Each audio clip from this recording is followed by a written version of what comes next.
Hey everybody, welcome back to the Spin Rack. I'm here with my boy Cal. Cal, say what's happening, babes. Hey, ready to rock. Hey, today we're talking about I don't know if all you guys know, but DC Studios, along with his new logo, one of the things they did back in July is that they stopped having their comics come out on Tuesdays. And so this was a big change that they slipped under the radar that a lot of people didn't hear about. And the question is, why did they do it? So I have a couple of ideas why I think they ended up making that change. And I'm gonna talk to my boy Cal and let's hear what he has to say, what he thinks about it.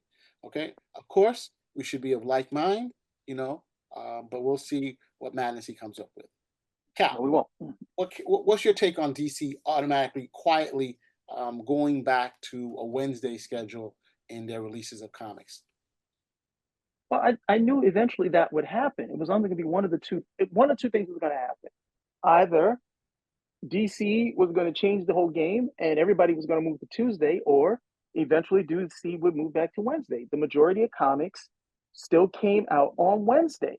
And so DC tried this out. It either, it ran its course and they're like, yeah, just put us back on the Wednesday slot. Yeah, yeah, I think that's what run its course. But for me, from talking to some of the guys packing these comics and stuff like that, there was a couple of main issues. So the issue number one is that, you know, for the comic book stores, they had to they had to have, they some of them didn't stay open as late, and now they had to make sure that they had the proper stock of the DC stuff up on Tuesday. So instead of doing it just one day, all the comics in one shot, they had to do it 2 days, Tuesdays and Wednesdays. So that was a bit of an irritation, and it cost some of them some money. Another issue is, the whole move was like, hey, let's get a jump on Marvel by doing it a day before, and did it Mhm. work? And I don't think that when you look at the percentage of sales for Marvel versus DC, it didn't seem to have worked. They had basically the same amount of percentage, and in some points, lower percentage than what Marvel was producing. So in terms of a financial risk, it didn't work the way they thought it was. Um, but one thing that was interesting is that it did break the monopoly of Diamond, right? The Diamond Yes. distributors, and by going to a whole new set of distributors, that really started changing. I mean, in fact, right now, I think we just had a discussion about Boom being bought by Penguin, and Penguin was the new distributor, not, well, for Marvel, but it allowed other distributors to get into the game, which broke the Diamond monopoly. And I think that may have been part of the whole thing because they didn't feel as though they were getting enough of a good shake off of Diamond, when Diamond, of course, was running the whole shebang. It's a Whether for the company it was probably a good thing, for us as consumers and for us as YouTubers, it didn't work out as well as we thought, quite, because now we can't even tell for sure what actually sold. Diamond used to give a list of all the comics that sold, which ones sold better, what comics were reordered and stuff like that. Now what people have to do is call selected retailers and have those retailers report the numbers because the companies aren't doing it. I mean, this is the same way with now with streaming, where before everybody was on cable and regular TV or terrestrial TV, and you knew the numbers for a show. Now streaming, most of these companies give it to you, so you don't really know how much of a hit they are. So, Cal, what's your take on any of that? Regarding streaming or regarding Uh, DC The, co- moving back, the DC stuff. it is what it is. I don't think we're not in a time period any longer where you can get those tangible numbers and that works to the company's benefit. So when they say, hey, we got a bona fide hit, we're going to have to take their word for it. Did you read Injustice Gods Among Us? Yes. Injustice Gods Among Us was a hit series for DC.